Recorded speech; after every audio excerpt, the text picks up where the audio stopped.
अस्सलाम वालेकुम। I hope so आप लोग बिल्कुल ठीक होंगे। आज मैं जाने लगी हूँ फिर से शॉपिंग पे और आप लोग भी सोचते होंगे कि मैं कितना ज़्यादा घूमती हूँ, तो फिर हमारा फिर बन गया था शॉपिंग पे जाने का प्लान। और अब हम जाने लगे थे अपनी खाला को पिक करने उनके घर। तो अपिया हमारे साथ नहीं गई, हमने उन्हें कहा था कि आप भी हमारे साथ चलो, तो कहती नहीं मैं ज़रा बिज़ी हूँ। और हम ओरिगा मार्केट में आए, यहाँ पे फैंसी कपड़े ओरिगा में बहुत अच्छे मिलते हैं। दीदी और अबिया ने लेने थे फैंसी कपड़े, और क्योंकि 2-3 शादियां आ रही हैं, फैंसी ड्रेस में वैरायटी इतनी ज़्यादा थी कि समझ भी नहीं लग रही थी कि हम क्या चीज़ लें। जो भी देख रहे थे तो दिल कर रहा था कि वही लें, लेकिन बहुत प्यारा दीदी और अबिया ने ड्रेस लिया। यहाँ पे अब्दुल मोहिद अपनी मस्ती में था और माशाल्लाह से ये ज़रा तंग नहीं करता। और प्राइस भी ड्रेसेस की बहुत रिजनेबल थी, हाई भी थी, लो भी थी, लेकिन हमने तो अच्छी चीज़ लेनी थी। मुझे बाज़ार जाने का बहुत शौक़ है, बस मुझे होता है एक शॉप पे जाओ वहाँ से शॉपिंग करो। और मेरी बहनों को होता है जब तक 5 या 6 दुकानें ना फिर लें और जहाँ से ड्रेस की अच्छी समझ ना लगे तो ये लोग लेती नहीं है। मुझे होता है बस लेके जल्दी से फारिग हो जाओ, मैं बहुत ज़्यादा थक जाती हूँ।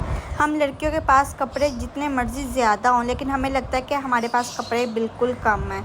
और कोई भी फंक्शन होता है हमें होता है कि हम न्यू ड्रेस पहने। और ज़्यादातर फैंसी कपड़े तो अलमारी की ही जीनत बने होते हैं, क्योंकि फैंसी कपड़े इतने ज़्यादा पहने नहीं जाते। कोई फंक्शन आए तभी हम पहनते, और फिर कोई फंक्शन आ जाए तो हमें होता है फिर हम न्यू ड्रेस बनाएं, क्योंकि पुराना ड्रेस पहनने को फिर दिल नहीं करता। कौन कौन मेरी इस बात से एग्री करता है, और प्लीज़ मुझे कमेंट में आपने लाजमी बताना कि आप ही मेरी तरह करते हैं कि कोई फंक्शन आ जाए तो आपको होता है कि हम न्यू ड्रेस बनाएं। और आप सबका मैं दिल से बहुत ज़्यादा शुक्रिया अदा करती हूँ कि आप लोग मेरे पुराने व्लॉग्स को बहुत ज़्यादा पसंद कर रहे हैं। और आपने मेरे इंस्टाग्राम और टिकटॉक को भी फॉलो कर लेना, उस पर भी मैं इंफॉर्मेशन डाल देती हूँ सबसे पहले। और यहाँ पे अब्दुल मोहिद थक गया हुआ था, कपड़ों के ऊपर ये लेट गया हुआ था, और ये इतनी प्यारी बातें करता है, इसकी कभी आप बातें सुने और सारे हैरान हो जाए कि ये इतनी प्यारी प्यारी बातें करता है। और मुझे यहाँ पे ये बहुत ज़्यादा क्यूट लग रहा था। और फाइनली इन्होंने शॉपिंग कर ली हुई थी, इन्होंने अपना ड्रेस ले लिया, और जान में जान है कि शुक्र है इन्होंने अपना ड्रेस ले लिया। और यहाँ पे हम करने लगे थे पापड़ इंजॉय, तो यहाँ पे बच्चों के लिए पापड़ लिए थे।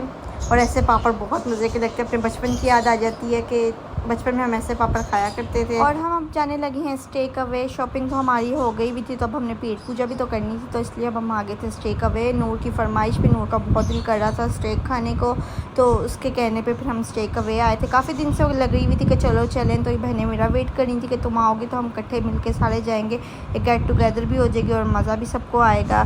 तो यहाँ पे हमने अपना ऑर्डर दे दिया हुआ था, पेरी पेरी बाइट्स हमने मंगवाई थी, ये भी बहुत ज़्यादा मज़े की थी। और फिर हमारा बाकी ऑर्डर भी आ गया था, ये हमने मंगाई थी चिकन स्टेक, और ये भी काफ़ी मज़े की थी। और अब हम जाने लगे थे टीम हॉन्टर्स, वहाँ पे हमने पीनी थी कॉफ़ी। तो नूर और दीदी कहती कि चलो अब हम आए हैं तो हम साथ कॉफ़ी भी पी जाते हैं, तो फिर कॉफ़ी इंजॉय की। और उसके बाद हम घर चले गए थे, तो मेरा दिल भी नहीं कर रहा था व्लॉग बनाने को। तो उम्मीद है आप सबको मेरा ये छोटा सा व्लॉग पसंद आया होगा। प्लीज़ लाइक शेयर कमेंट लाजमी करिएगा, और अब्दुल मोहिद को आपने देख के ज़रूर माशाल्लाह बोलना, और कमेंट में भी लिखिएगा। मिलते हैं नेक्स्ट वीडियो के साथ।